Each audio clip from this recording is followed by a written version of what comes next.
deixa eu te fazer uma pergunta. O que passa pela sua cabeça quando eu falo aquecimento global e mudanças climáticas? Problemas reais que merecem a nossa atenção e são dignos de preocupação? O apocalipse ou Armagedon?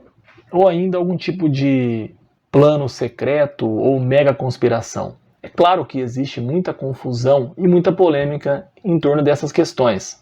Mas você já se perguntou o que você realmente sabe a respeito delas? Eu sou o professor Guilherme Marini e hoje nós vamos falar um pouquinho sobre isso.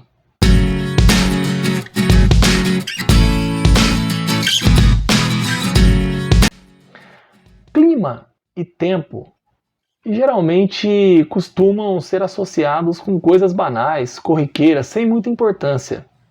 Tanto é assim que são os assuntos preferidos quando falta o assunto ou quando queremos puxar papo com alguém e não sabemos muito bem por onde começar. Mas será que é assim mesmo?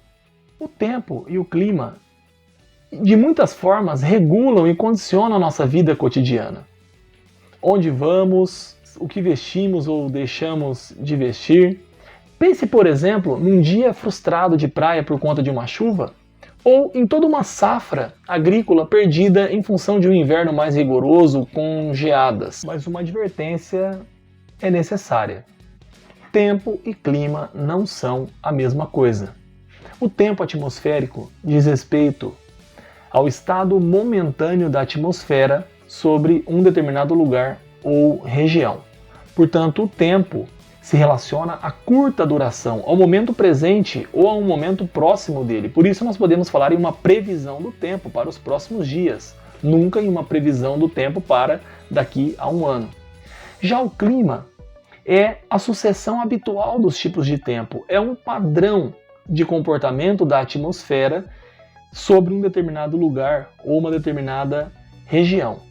O clima é, portanto, observável apenas na longa duração, uma vez que ele é um padrão, uma regularidade, o que não significa que ele também não possa apresentar irregularidades e o que não significa que ele não possa apresentar, de fato, mudanças.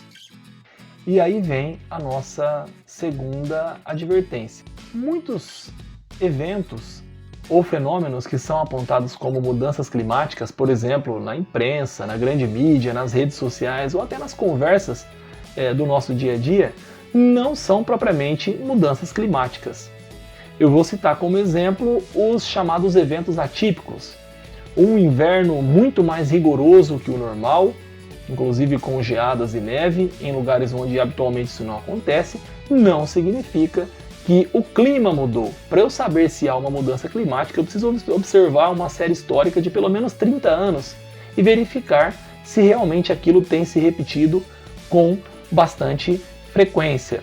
Outros fenômenos indicados como mudanças climáticas e que não o são o El Niño e o Laninha, que são, na verdade, anomalias oceânico-atmosféricas que se apresentam, que ocorrem com uma certa periodicidade, mas que não são consideradas mudanças climáticas, uma vez que são previstas, embora não saibamos exatamente quando elas ocorrerão. E temos também transformações no espaço urbano que alteram as condições do clima urbano, onde estão as estações meteorológicas, que alteram sim o clima na microescala, na escala do espaço urbano, mas não alteram o clima de maneira geral, não provocam, por exemplo, mudanças climáticas globais. É claro que essas mudanças já aconteceram muito antes da própria existência do homem sobre a Terra, como espécie, do Homo sapiens sapiens, o que data de mais ou menos 150 a 200 mil anos atrás. Se nós olharmos no tempo geológico, houve alterações climáticas e o homem ainda não existia. Mas nunca essas alterações ocorreram de forma tão acelerada, tão intensa quanto estão acontecendo agora. Só para nós termos uma ideia, nos últimos 170 anos, ou seja, de 1850, da década de 1850 até o presente, segundo o painel intergovernamental sobre mudanças climáticas da ONU, o IPCC, A temperatura da superfície terrestre subiu cerca de 1,5 graus na média. E a temperatura do ar mais próximo da superfície subiu quase 2,5 graus. E essa subida se apresenta de forma mais intensa nas últimas décadas. Esse é o fenômeno denominado aquecimento global, cujo início praticamente coincide com a expansão e a consolidação da indústria pelo mundo. A primeira revolução industrial acontece na segunda metade do século XVIII, inicialmente na Inglaterra, e ela vai se difundir, se expandir ao longo do século XIX e ao longo do século XX. E ela promove o aumento das emissões de gases poluentes e responsáveis pelo efeito estufa, como por exemplo o dióxido de carbono, o CO2, que não é o único gás estufa, mas é um dos principais, junto, por exemplo, com o metano CH4, que também tem propriedades capazes de reter calor na atmosfera terrestre. Aqui vem a terceira advertência. Você certamente já ouviu falar em efeito estufa. O efeito estufa não é algo provocado pelo homem, é um fenômeno natural. Diz respeito à capacidade que alguns gases têm na nossa atmosfera de reter uma parte do calor que foi recebida no momento em que a superfície estava sendo aquecida pela luz solar, ou seja, durante o dia, para que ela não se dissipe completamente no período em que essa mesma face ou superfície não está recebendo nenhum calor.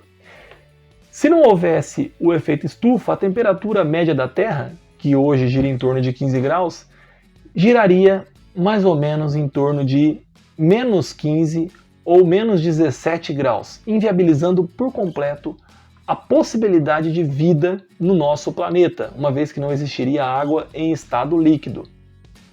É verdade que nesse assunto, como em tantos outros, não existe um consenso absoluto entre os cientistas, entre os especialistas, os estudiosos que têm dedicado sua vida a compreendê-lo.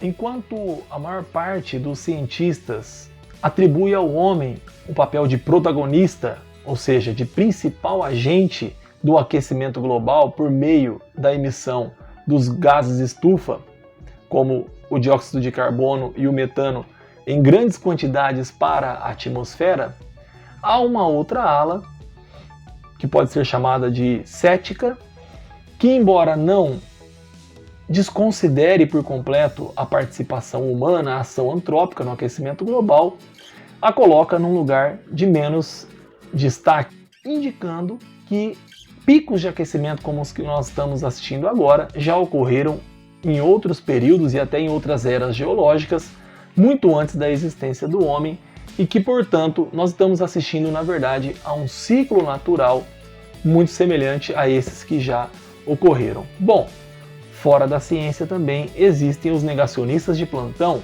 que estão por toda parte, inclusive aqui na discussão sobre o aquecimento global. Esses negam por completo a existência do aquecimento global, das mudanças climáticas, criam teorias conspiratórias, mas não devemos dar muita atenção a eles, uma vez que eles trabalham com opiniões, com achismos e não com dados, evidências e argumentos sólidos e científicos. E se você chegou até o fim e gostou do nosso conteúdo, curte aí, compartilha com seus amigos e faça o seu comentário. Muito obrigado.